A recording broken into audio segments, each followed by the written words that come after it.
There we go. Hi, my name is Tawfiq Rahim, and I'd like to welcome you to today's event on behalf of the Kennedy School Muslim Caucus.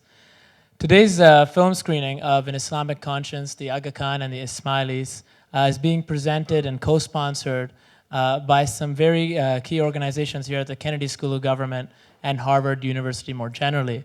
I'd just like to take a minute at the beginning just to thank them for their support. The first is the initiative on religion and international affairs hosted here at the Kennedy School and directed by Professor Monica Toft and Father Brian Hare. The initiative on religion and international affairs was started at the Kennedy School of Government with the idea of bringing to the forefront the discussion of religion when it comes to global politics. Too often we neglect to address this issue, and the initiative is looking at further studies, both here and outside, to reassess how religion is viewed when analyzing global politics.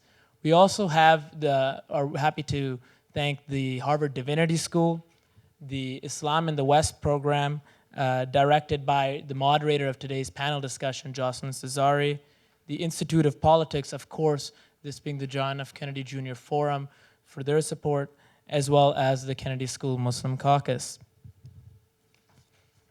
Now, before I introduce the filmmaker, I just want to say a few brief words. This event hopefully is part of a wider series looking at issues from within the eyes of the Muslim world. Too often we hear stories of despair, conflict, and division. It's not that these don't exist, but there also exists dynamic leadership, social pioneers, and activists for a better future. The purpose of this film is not to depict the model Muslim, but rather to discuss the themes it raises of religious pluralism and tolerance, social justice, and others, which have resonance beyond the Ismaili community and even the wider Muslim community. Now, Bill Cran, who's standing studiously on my left waiting for me to briefly describe him, which I will, all positive things. Bill Cran is an multiple Emmy Award-winning documentary maker based in the UK. He's the director and writer of the film you're about to see, An Islamic Conscience, the Aga Khan and the Ismailis. He has won a wide array of journalistic awards and prizes, including the Peabody Award and the Columbia School of Journalism DuPont Columbia Award. He has produced a number, in fact a litany, I would say, of documentaries for the BBC and Public Broadcasting Service, PBS.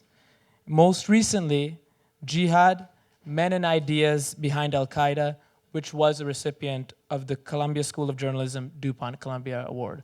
And I turn it over to Bill Cran to introduce the film.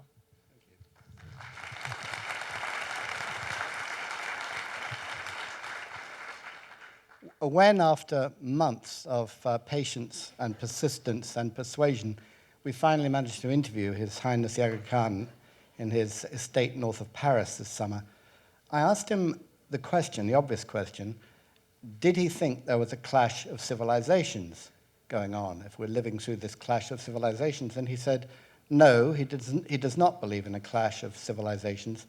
He believes in a clash of ignorance, a quote which, needless to say, we have used in every trailer we've put out. He went on to say, which is not in the film, I think a very illuminating thought. He said that people in the West, educated people, feel quite comfortable about showing a level of ignorance about Islam that if they showed about, say, French life or German life or UK affairs, would make them seem ignorant and ill-educated. Now, I'll yield to no one in this room when it comes to ignorance. I do not claim any great knowledge of Islam. The little I know about Ismaili theology is confined to the film you're going to see. As a television documentary filmmaker, I can't be an expert on everything or even an expert on much, but my job is to find the people who do have the expertise and ask them the right questions. The film I did just before, Shamir was really the person who had the big dream to do a film about the Aga Khan, and Shamir came and asked me to work with him on this project. But the project I did before that was for PBS. It was called Jihad, the Men and Ideas Behind Al-Qaeda. And it was, for me, it was a step into the unknown. And certain things I came away with certain personal impressions, one of which was the sheer variety of Islam. I mean, even within the very, very committed Islamist politicians and former jihadis that I was talking to, there was a remarkable range of opinion from people who are, well, homicidal, to one veteran jihadi whom I would like to call a friend. I've certainly come to admire him hugely and stay in touch with him. I think he's a very honorable man. And in the same, and this, as I was saying, that this variety within radicals, or people we would consider radicals, I think is reflected in Greater Islam, which is not a monolith as it's so often seen in the West, but more a mosaic. When I went to, just speaking personally, when I went to film the jihad film, I felt a certain sense of apprehension. I'm a widower with young children, and so I have to take risk assessment more seriously than I often have in the past. And I was going to be filming in the neighborhood that people like Zakawi came from in Jordan, meeting some fairly, well, people wanted by the police in Egypt, going into Peshawar, where quite a good friend of mine died under mysterious circumstances. So, you know, I figured it was an acceptable risk and containable risk, and it was going to be fine. But now I have what I call my barroom test. You get back from the film and people say, so Bill, what was it really like? And I said, well, what it was really like was just normal. It was just like filming in France or Germany. It wasn't that dramatic. I mean, yes, maybe you could have met the wrong person in the wrong alley at the wrong time, but it wasn't like that. And it struck me how much people in the West have a view of the Middle East, of Islam, that is colored, if you like, the agenda is set by the most extreme religious fanatics, and that just isn't what life is like. Last night I was channel hopping in my hotel, and having never seen Fox News before, I felt I should educate myself, and I was cutting between Fox News and CNN, and they're both running at the same time the same story. They're running a story of the English teacher who was arrested in Sudan. I'm sure you all know the story. And they were coupling it with the young Shia woman from Saudi Arabia who had the lashes up from 70 to 200, having been gang raped. And clearly the implication is what kind of a religion, what kind of a culture would do this. What they did not report in any of the stories I saw, which was a story that was breaking in London as I was leaving 2 days ago, was that two prominent British Muslims had gone out to Sudan to try and talk to the authorities and get that teacher released. They're both members of the House of Lords, a man and a woman, Lord Ali, and I've forgotten the woman's name. And what was their motivation? Well, part of the motivation, of course, was as British people to help a fellow Briton because they felt they had special connections. But I don't doubt for a minute that part of their agenda was also to remove these kind of misunderstandings, to let people know, come on, it's not like that. People are normal. Don't judge Islam, don't judge our culture or other cultures by the most extreme people and the most extreme examples. I'm not saying the press is wrong to report those, but you have to keep it in context. I would have thought that the Aga Khan par excellence is a man who spent his life trying to remove those misunderstandings, trying to be a bridge between the East, between Islam and the West. That is, I think, the mission he set himself undemonstratively, modestly, not attracting publicity, in fact, avoiding publicity to a large extent. He constantly stresses pluralism. He constantly stresses the inclusiveness of Islam. There's an interesting, complicated thing going on here. Sometimes you finish a documentary and there are questions in your mind, and I have a couple of questions in my mind. The Ismailis put so much stress on the fact that they're just Muslims like anybody else. There's no real difference. And it feels to me as if they're trying to keep themselves out of trouble. Now, is this a result of centuries of persecution, so that this irrational fear, slight paranoia is something built into the community? Or is there real threat, is there real tension in today's world, in today's Islam? Do they genuinely feel threatened? In a way, you won't get the answer from this film, because every Ismaili you talk to, their aim, from the Aga Khan himself down, is to minimize differences, to talk down risk. It's a big question in my mind. I'd be interested to see what people say or think after the film's been shown. I started by talking about Aga Khan's, His Highness the Aga Khan, saying that There's no such thing as a clash of civilization, only a clash of ignorance.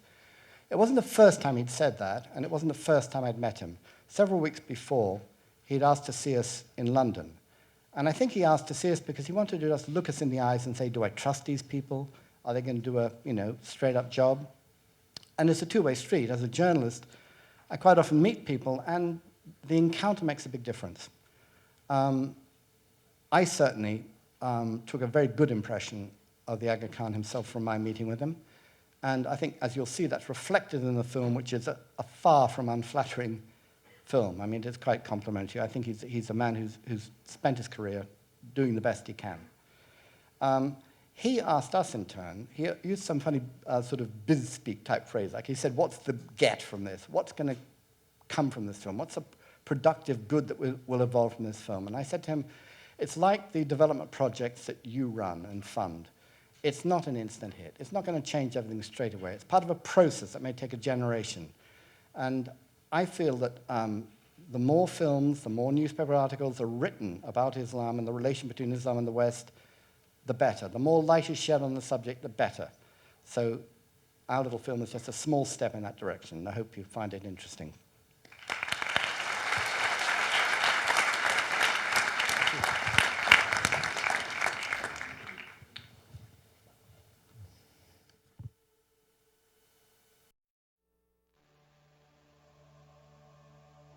We're in the post-9/11 era, and it's often been said that this is a time where two great civilizations are clashing.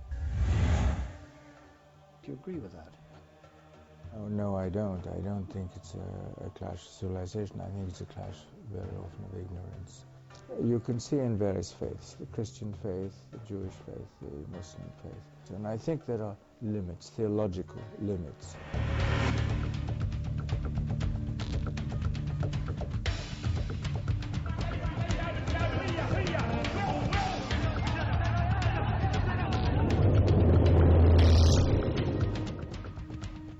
How do you protect people? Then how do we build a common humanity?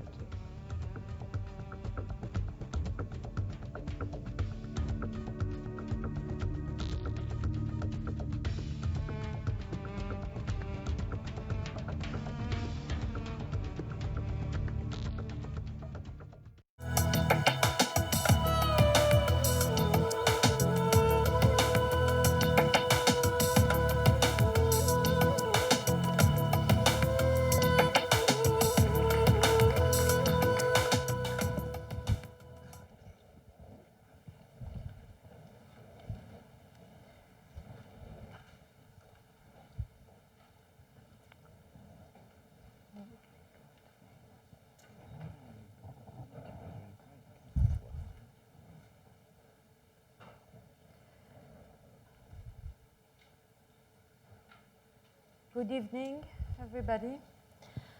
It's my pleasure to moderate this discussion. I would like to say I'm very pleased to have seen this documentary. It has at least two major advantages. One is to show the diversity within the Muslim community. And this diversity, unfortunately, is not very often shown or described.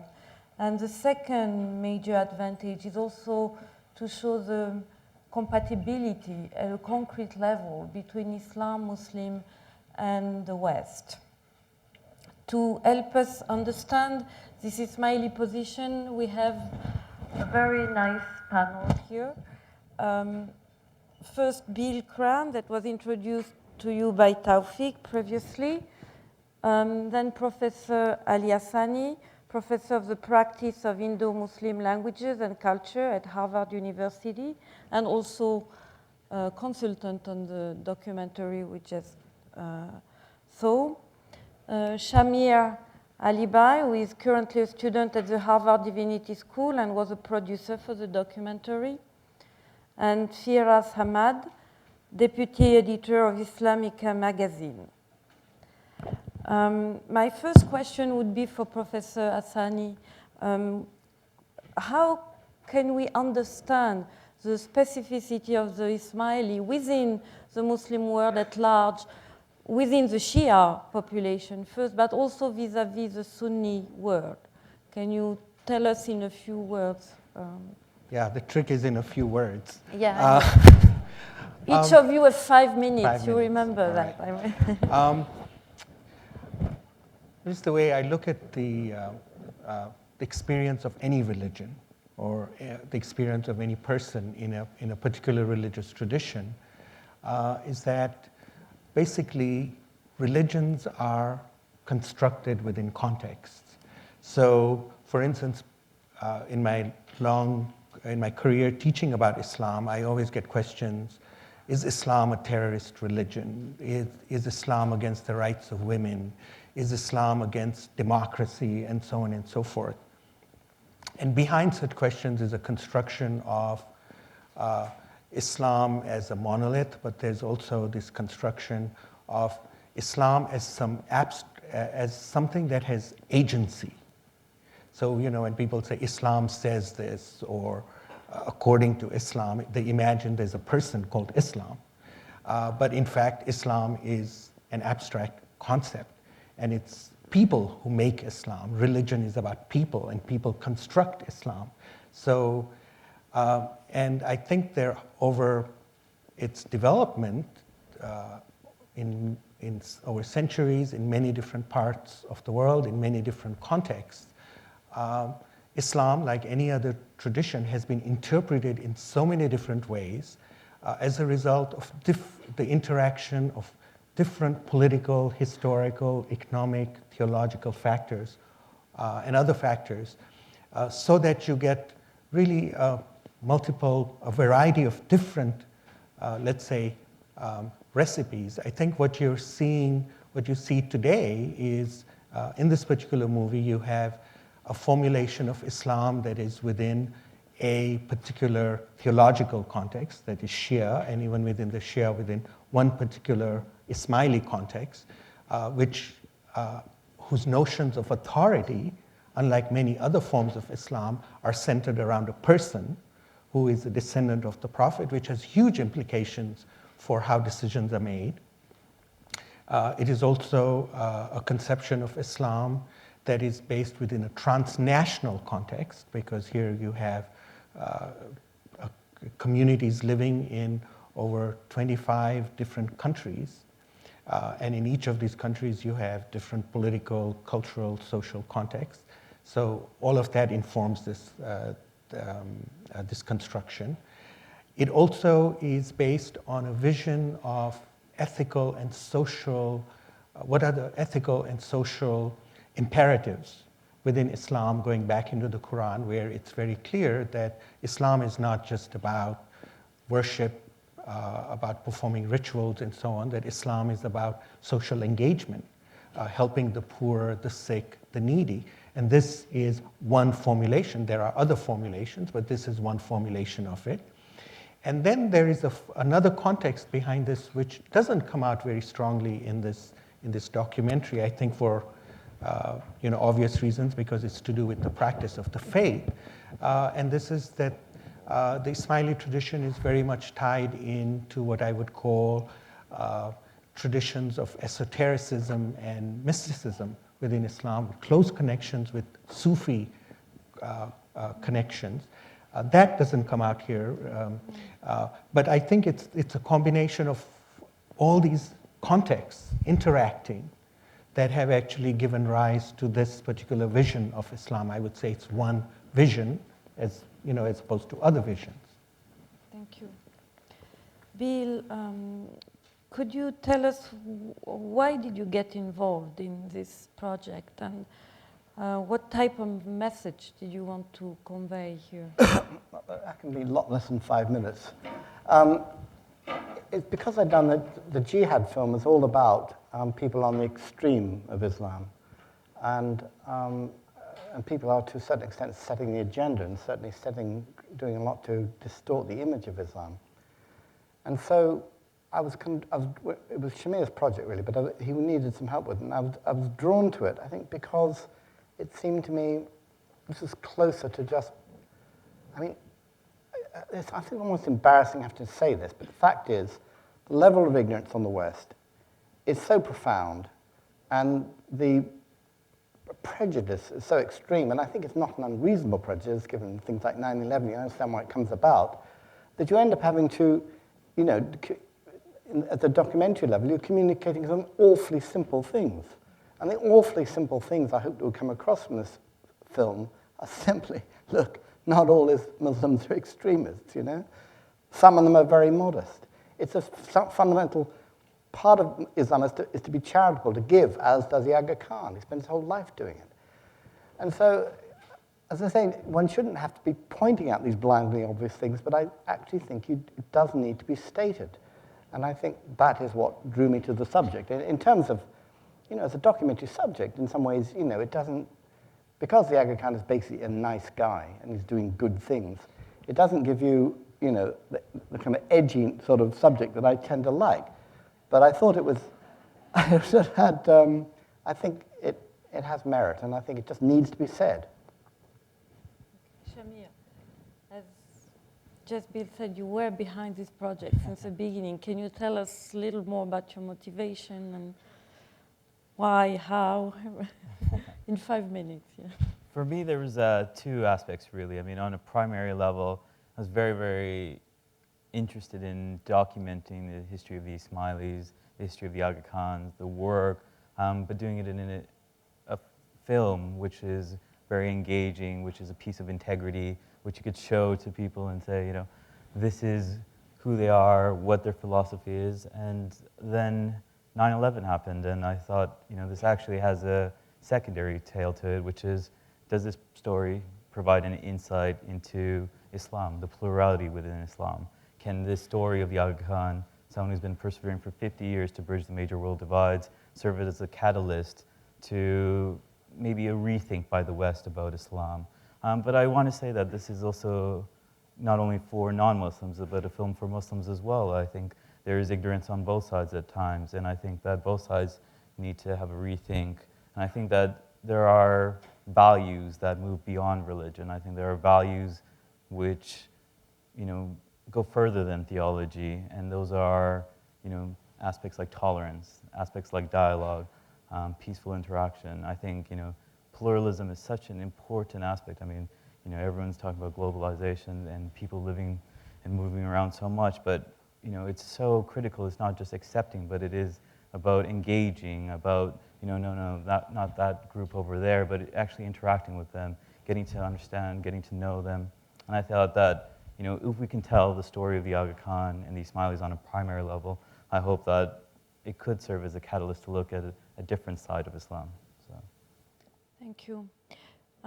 It is said several times in the documentary that Ismailis are a minority within the Muslim world. My question to Firas is, how does the story of the Aga Khan and the Ismaili group resonate for the wider Muslim community? Can the Aga Khan be a positive figure, a role model for Muslims outside the Ismaili community? Sure. Actually, I'll get to that point, kind of segueing from something Bill just said about the subject not being edgy enough. I think that's part of the problem, both within the Muslim community, but in the broader community, is that what happens is the edgy stuff moves to the forward, so someone burning an effigy in the middle of Cairo gets a lot of airtime, but someone like the Aga Khan, who's doing a lot of excellent work, and I mean, the work, particularly with regards to the art and architecture and the rural support programs in northern Pakistan and the education, and I think the point that was made earlier in the documentary of the teaching of females and women is, and the professors on the panel can tell you more about this than I can, but if you look at the trajectory of Islamic history and Islamic civilization, it was when women were not being educated is when the civilization started to decline. So this was, you know, a 300-400 year process where through whatever, you know, systems or bureaucracies that were developed, women were removed from the education place. And I think the level of foresight that the Aga Khan has brought to that idea of understanding that educating females means you educate the entire family, as opposed to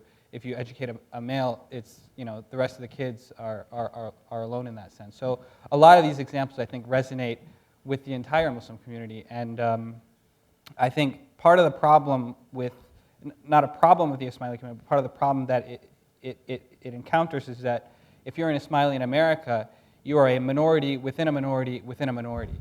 So you're a Muslim who is already being stigmatized, who is a Shia, who within the broader Muslim community is stigmatized, who is within a minority of the Shia community. So it creates a lot of problems. And I think from a historical perspective, the narrative that Islam and politics has to be meshed together in terms of political authority, religion and political authority have to be meshed together is a false one. That is actually very modern.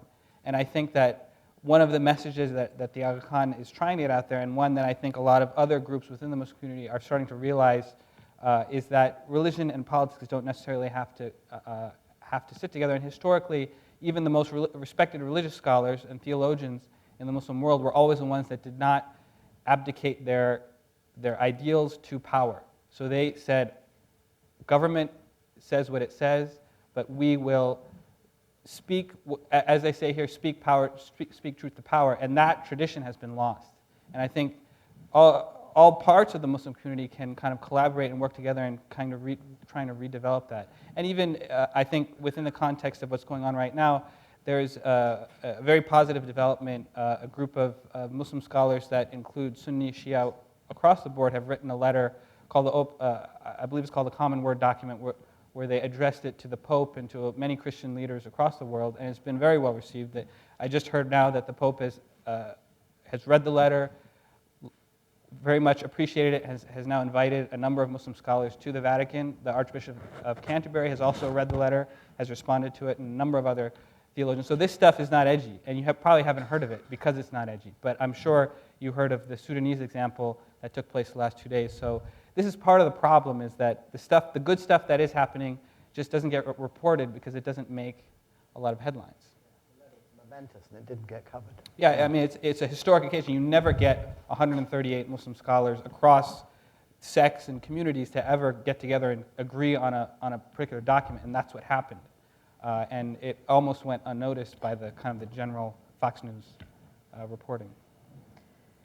Thank you. I will give now the floor to the audience, and you have microphones on both sides of this room. So for the people who want to ask questions, I would like you to come to the microphones. Actually, there are also microphones on the side, on the second, first floor, whatever. Introduce yourself, be brief, and also try to direct your question to one of the panelists, please. Yes. Hi. Thank you very much. It was a wonderful movie. My first question is, where can other people see the movie? This is to the... It will be showing in Canada on January 4th on nationalized television, and after that, we're trying to figure out a distribution. You know, there is the inherent problem that, you know, its story is a good one, and it takes a lot of convincing to broadcasters because it's not an immediate sell. You know, it is more a softer story, I think, and a good story, and that, you know, doesn't necessarily generate the audience figures that a story on Osama would necessarily generate. And my second question is, I'm one of the ignorant many in this country. I know very little about Islam, and in my real estate business, I meet many Muslims, but we don't really discuss politics and religion. And I always, you know, many times a week, as I listen to the news, wonder what we as individuals can be doing to help in any way. And the question's for anybody, really. Yeah, I think the issue that you point out about you know, not having knowledge, not having a knowledge base to process what goes on in the news, I think this is a problem that actually we face globally. That is, we are living in a world that is where peoples of different cultures, ethnicities, races, religions are in closer contact with each other than ever before in human history. But yet people don't have the intellectual tools in which to understand difference and to engage with difference.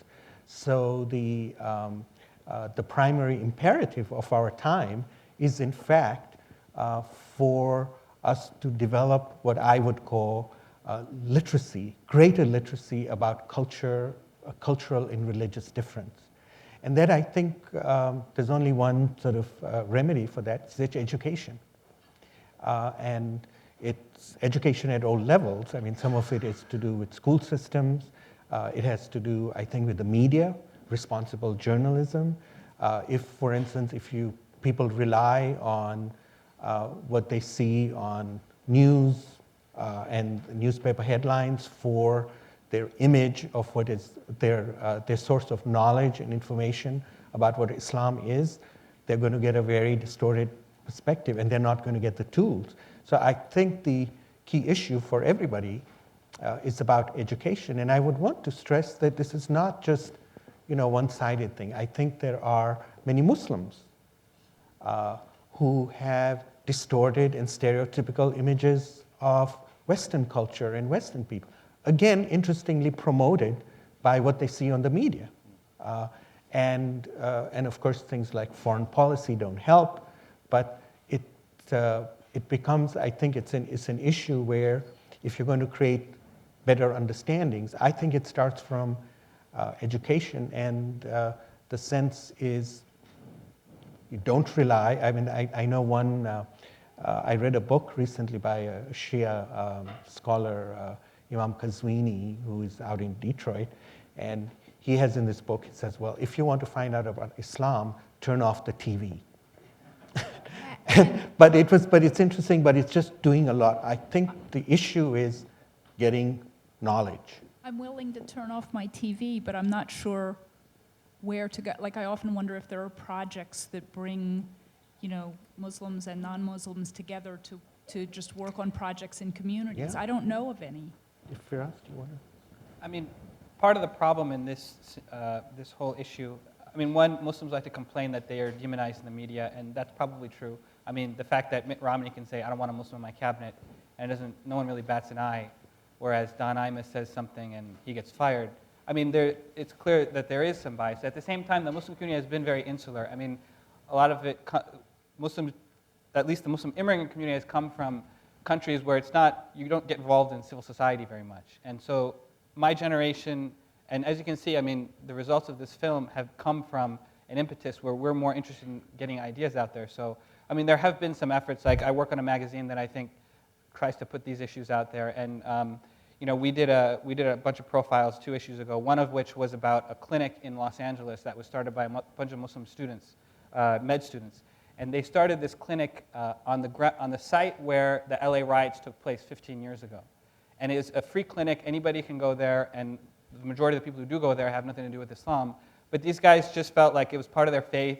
They wanted to do something good for the community. And that clinic has now become one of the models. And it's been in Congress. They've testified in Congress about it. They've said this is something that really works. And this is a story that we would like to be represented by. But it's not something, it's not something that gets out there enough, like I said. So there are some efforts that are starting, and there's some blogs, there's some magazines, there's, like I said, this movie. There's a film production called Unity Productions that produces a lot of great films on this issue. I will have to. Sorry. Because we have a lot of questions. The young lady here. Hi. This basically Can you is introduce yourself each time, please? my name is Sadaf Jaffer, and I'm a PhD candidate here at Harvard. This is kind of a very basic question going off of the last question. If you could just mention some specific websites, for example, the website of the film, and if you could discuss Islamic magazine and Professor Asani, perhaps some of the projects you work on for the people who want to follow up with this later on and see what's going on with the film and other positive projects. Thank you.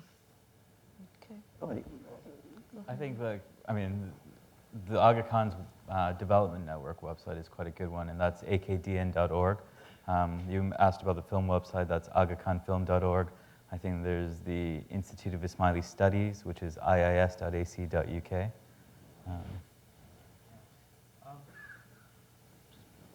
I think, and there are, I think as people are becoming more and more familiar, I think, with with the Muslim world. I mean, especially now this business with Iraq and Iran, and people are talking who are the Shia and what do they represent and so on.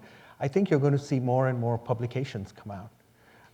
And I think just reading, helps a lot in not relying on that I'm not going to get this, 50-minute program on TV that's going to educate me, but just going back to reading books and getting perspectives becomes very important. And I actually, it's amazing, even though I'm in the field of Islamic studies, every time I go over to a bookstore and I'm going through these different books, it's just amazing how much stuff that's coming out. Yes. Hello. Oh, Okay. okay, go ahead. Yeah. My name is Martin Nguyen. I'm a PhD candidate here at Harvard in Islamic history. And I wanted to pose a comment that had to do with the way history was kind of presented in the film. And before I get to my comment, I wanted to first say that I actually feel the film does a great service to the Ismaili community, and I think its positive influence will far outweigh whatever criticisms we may bring forth, but I wanted to bring forth one criticism as a historian of Islam. And as a Muslim, when I was watching the film, I was struck by the way in which history was cast and constructed, because I saw the documentary as very much trying to redefine the typical dichotomy of Islam versus the West, and showing that there are many sides to Islam, this plurality issue that has been raised again and again. But I couldn't help but feel that the way that Ismailis were being presented against a Sunni Muslim history was somehow creating a new dichotomy. It kept mentioning a fundamentalist madrasa. It kept talking about Sunni Islam as this aggressor that came in to Fatimid Egypt, as if the Fatimid Empire itself had no sort of political concerns. It was as if it was bereft of its own ambitions and political machinations. And so one of the things, and connecting this to another comment I had, was the idea that, yes, this film may increase awareness about the diversity within Islam, but I can see it also being taken by the vast majority of Westerner viewers and saying, okay, there is an Islam, a form of Islam that exists that we can say is liberal, that's something that we can stand by. And they may see that, well, that's the minority, that's the margin. And then they may begin to say, this mainstream or the Sunni Islam or even the larger 12 or Shia Islam, that's radical. That they may simply say that, yeah, there is an Islam that we can agree with, but then that starts marginalizing the larger community. I wanted to see what your comments were on these potential interpretations of the film. Who wants to take that? I need to think about it. I think it's a very fair criticism. I mean, I think it's... Well, I would say that as I was consulting for this script, and Bill knows this, there were several points in the script that I actually, sent you emails that I didn't want the Sunni community, Sunnis to be stereotyped. And, we went back and forth about changing words, changing perceptions, but I think, unfortunately, the history of the Ismailis is really being defined as the other. And trying to find a new paradigm, a new way in which to present Ismaili history that is going away from the sense of the other, right? Is what actually needs to happen. But in a sense, even Sunni history, Sunni Shia, this sense of othering, even theologies have been defined this way. And what you're asking for is, and I agree with you, is how can we tell these stories by breaking these traditional dichotomies, which even if we are well-intentioned, that we don't want to stereotype and we don't want to lump, that inevitably we fall into this. It reminds me a lot, like for instance, I'm teaching a course on Islam in South Asia. And you have this Hindu-Muslim business, and you end up talking about Muslims as one and Hindus as one, when we know, in fact, that there's so much diversity. And I think, unfortunately, the sort of the frameworks in which we try to construct them, or they have been constructed, let's see, we've received historically, right, are unfortunately frameworks that we can critique. I accept that. But the question is now, how do we look for other frameworks that are going to present history in other discourses? Yeah. if I may here, it's true that in terms of narratives, it has been built this way. But one way to avoid that would have been to interview a Sunni Muslim, which doesn't really show up in the documentary with you know, like a Sufi approach. Well, they had Imam Faisal, you know, who talked about them. And now he's a Sufi Muslim. He's from Egypt. He's Sunni, but he's, for instance, one of the Sunni leaders that's saying, well, we need to move beyond this paradigm of othering, and we need to build bridges. And so, you know, he was very happy to talk about this documentary as part of his project to, in fact, stimulate inter-Muslim dialogue, intra-Muslim dialogue. I think, you know, I think you made such an interesting point. And I'm not sure I'll give you an adequate answer, but I think that, first of all, when you do documentaries, a common criticism is, but you didn't talk about this. Well, we didn't talk about this because that wasn't the subject of the documentary. The subject of the documentary was the Ismaili community, primarily. And it's a fact of history. They have been persecuted a great deal. It's rather as if you said, let's talk about the Jewish people. You know, you can't really talk about Jewish history and not mention the fact that they've been persecuted very extensively by the Christian community, even though, of course, lots of Christians aren't anti-Semites. Most aren't these days. But they've got, as they say in Britain, they've got form. There's some history for it. And the other thing I'd say is, that, apropos of what you said, but also apropos of, there was a lot of, oh, with the news, if the news weren't covering Islam, you know, you get such a distorted view. Well, I'm sorry. You know, I think the news is absolutely right to cover the fracas in Sudan just now with that English teacher. And of course, that isn't what all Islam is like. But if it's rather like throwing a stone into a pond. Okay, you're Muslims, talk about it. Let's hear a discussion. In Britain, what happened to that English teacher, funnily enough, I think brought Muslims and non-Muslims closer together. Because you heard on all the radio chat shows, there were all sorts of people calling in and saying, you know, it's terrible, it's stupid. But about half of them are Muslims saying this is idiotic. So that had the effect. And just after the London tube bombings, there were some pronouncements from some mosques, actually not enough. People came out and condemned the attackers, and that also had this interesting effect. It's much, much, much more multicultural London than a lot of American cities these days. And the Muslim presence is extremely, you know, you're really present. My kids go to school, and there's 2 or 3 boys called Mo for Muhammad, like the teddy bear. And so I'm just saying that, and because of that, you're very aware of that presence, because of the people that are growing up in English schools. So when these Muslims stand up and talk about, for example, what was happening in Sudan, they speak with totally English accents. You can't possibly tell, if you're listening on radio, whether they're originally from Pakistan or Bangladesh. So, you know, I think, in a long, waffly way, I think that if news coverage creates debate, even if an article is unfair in any, you know, focuses on one aspect, if people talk about it, if people argue about it, if people vent their feelings about it, that can only be good. You know, the aspects of Islam, okay. No, go ahead, finish, but okay, you have a lot of I'll come back to it later. Yeah. Thank you very much. I think it's a really good question. Short question and introduce Yeah, yourself. my name is Neil Hurley from Boston. And if we truly have a clash of ignorance that was, you know, cited by Aga Khan, I'm wondering, in the West, I think we might have a chance to address that with the movies, the magazines, the Harvard forums, et cetera.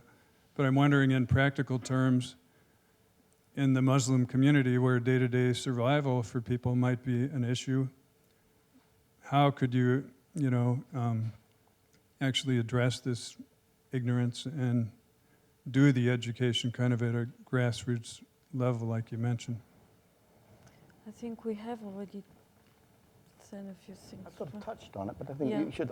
My point is just simply that news coverage, even if it's only partial, if it starts a debate within Islam, if it makes people argue about this, say that was an unfair article, well, was it unfair or was it unfair? I mean, just more discussion, more openness, I think, can only be good. But And I actually think that curricula here in the United States, in Britain, in Canada, but also in many Muslim countries, we need to be able to train, to equip students at all levels wherever they are in their educational system, how to deal with difference. Because this is really the issue of our time, how to come to terms with pluralism. And here we're talking about religious pluralism, but there are pluralism of many different types, ethnicity, race, and so on. And I think the imperative really lies on policies of education that around the world, that how are we going to change curricula to, in fact, create this greater respect for difference. Now, that's the ideal. And I know that there are initiatives that are taking place. I know in Indonesia, there's some initiatives that are taking place with curricular. I know in India there are, Pakistan there are. So, but again, some of these things don't get media attention. Even in the United States, there is serious thinking about how do we educate our students about religious and cultural difference in the school system. So I think that's where it needs to start. We have time for one more question and give the floor to the young. Hi everyone, my name is Adam Lyons and I'm a divinity school student with Shamir. I also help Shamir assemble furniture.